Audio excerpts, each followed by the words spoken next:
પરિવારજનોએ ઉઠાવ્યા સવાલો। ન્યાયની માંગણી સાથે પાણજ ગામના 100 થી 150 જેટલા મૃતક જયપાલસિંહના પરિવારજનો બોડેલી ડીવાયએસપી તથા મામલતદાર કચેરી ખાતે આવેદનપત્ર આપ્યું। તારીખ 8/3/2024ના રોજ બોડેલી તાલુકાના પાણજ ગામના યુવાને પોતાના શેઠ બંટીભાઈ ઠક્કરના ત્રાસથી કંટાળી આત્મહત્યા કરેલ હોય, જે અનુસંધાને યુવક મૃતક જયપાલસિંહ પરમારના પરિવારજનોએ બોડેલી પોલીસ સ્ટેશનમાં ફરિયાદ આપી।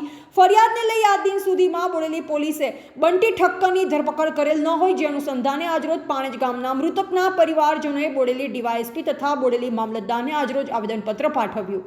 બોડેલી પોલીસ બંટી ઠક્કરની ઉપર કાયદેસરની કાર્યવાહી નહીં કરે તો મૃતકના 200 જેટલા કુટુંબીજનોએ બોડેલી પોલીસ સ્ટેશનમાં જ્યાં સુધી બંટી ઠક્કર પકડાય નહીં ત્યાં સુધી ભૂખ હડતાલ પર બેસવાની ચીમકી ઉચ્ચારી હતી। જુઓ શું કહી રહ્યા છે મૃતક જયપાલસિંહના પરિવારના સભ્યો। 8 તારીખનો મારો છોકરો જુવાન પાટરા જેવો પડી ગયો કરાને તો પોલીસવાળા કંઈ કરી શકતા નથી। મારે કંઈ નથી જોતું, મારે ન્યાય જોઈએ મારા છોકરાનો। અને અમે મામલતદાર સાહેબ કોઈને અમે પત્ર આપવા આવ્યા છે, કશું કરી શકતા નહીં પોલીસવાળા। મારા છોકરાનો મારે ન્યાય સિવાય કશું જોઈએ ના, પોલીસવાળા કશું કરી શકતા નથી। આજે 20 દિવસથી આ કંઈ જણાતું નહીં, કંઈ ખબર નહીં, કંઈ જ નહીં। અમારે બીજું શું કરવાનું? મારા છોકરાનો ન્યાય તો મારે જોઈએ ને।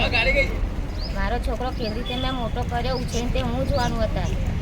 તકલીફ બેઠી મેં મારા છોકરાને બાયક લઈ આવી, તે છતાં મારા છોકરાને આત્મહત્યા કરવાની મજબૂર કર્યો મારા છોકરાને। અને પોલીસ સ્ટેશનને કંઈ કહી શકતા નથી। મારો છોકરો આત્મહત્યા કરી પણ બંટી ઠક્કર હજુ કંઈ પકડાતો નથી અને પોલીસવાળા પણ કંઈ કરી શકતા નહીં, કંઈ જાણકારી આપતા નહીં અમને। એટલે મારે ન્યાય લેવાનો, એટલે પોલીસ સ્ટેશનમાં મારે ન્યાય જોઈએ, મારે બીજું કંઈ જોતું નથી। આજે ક્યાં આવ્યા છે તમે? સેવા સદનમાં આવ્યા છે। સેવા સદન ક્યાં જવાના છે?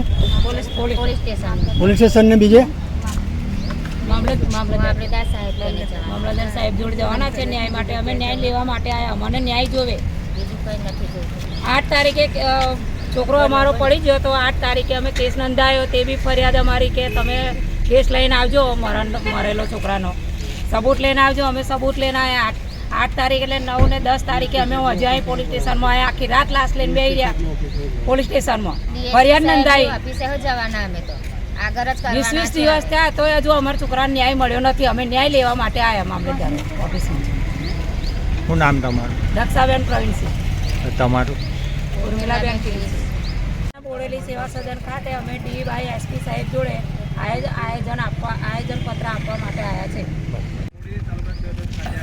8/10/2024ના રોજ ન્યાયપત્ર ડીવાયએસપી સાહેબને ન્યાય માટે આયોજન પત્ર આપવા માટે આવ્યા છે। 8 તારીખનો અમારા છોકરાનો બનાવ બનેલો, આજે 20 દિવસ થઈ ગયા અને અમને ન્યાય મળે, કંઈ ન્યાય નથી મળ્યો મને। ન્યાય મળ્યો નથી એટલે ન્યાય અપાવે।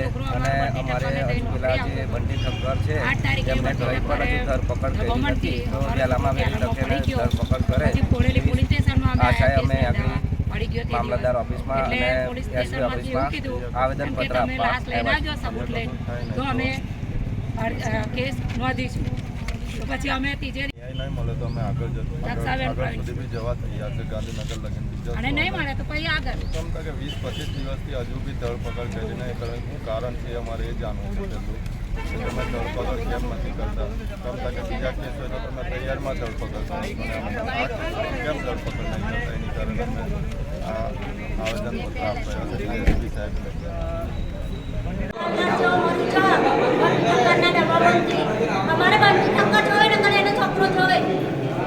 ઘટના શું બની આટલી દિવસ? એ ડબ્બામાં નાની એટલે કૂદી પડ્યો ને અમારો છોકરો આમ દબાણ હતું, નોકરી જતો નથી, આમ દબાણ હતું, બાઈક પૈસાનું બાઈક કાઢી દીધું, બધું કર્યું। હું કીધું તે મરી જ જો, એટલું બધું ડબ્બામાં આવવા કીધું છે। આજે એને મરી જો, કાલે ઉઠીને બીજો મરી જાય। આખી પોડાની આખી પોડના છોકરા નોકરી કરવા આવશે તો આવું ડબ્બામાં નાખશે તો કેટલા છોકરા મરી જશે? વારે હોય કાલ ઉઠીને છોકરા નોકરી કરે। તારે બંટી ઠક્કર જોવે અને પેલો વાઘેલા જોવે। તમે અત્યારે શા માટે આવ્યા? અમે ન્યાય સેવા સદનમાં પોલીસ વાળા કશું કરતા નથી। 1 મહિનો થવા આવ્યો। હા, પછી અમે તો ગાંધીનગર પહોંચી જઈશું। ઠક્કરની ગાડી પકડી કાઢેલી